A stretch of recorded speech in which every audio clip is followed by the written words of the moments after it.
Using action points is a critical strategy in Spudlandia.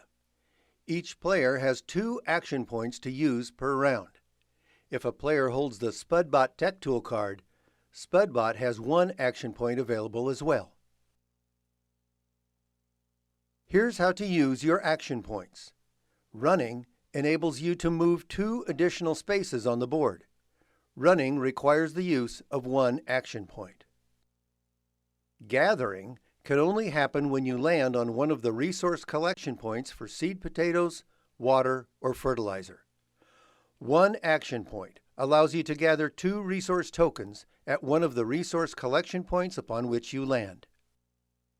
A player can only gather or carry up to 6 resource tokens at a time, unless they are holding a Tech Tool card that allows for more. If you gather more resources than you have capacity for, you can drop the extra tokens on the space on which you are standing, and they can be picked up later by you or another player without the use of an action point. In other words, players may drop or pick up resources already gathered or harvested without spending action points to do so. Harvesting requires the use of 1 action point.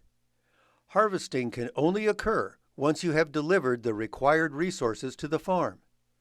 To obtain 1 harvested potato token, the team must deliver 3 seed potato tokens, 2 water tokens, and 1 fertilizer token to the farm. The harvesting player must be in the farm to harvest.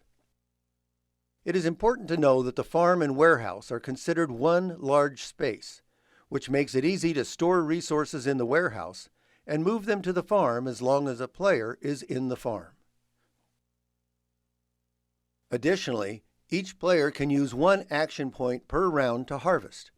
However, they can harvest up to 3 potatoes if the resources are available to produce them.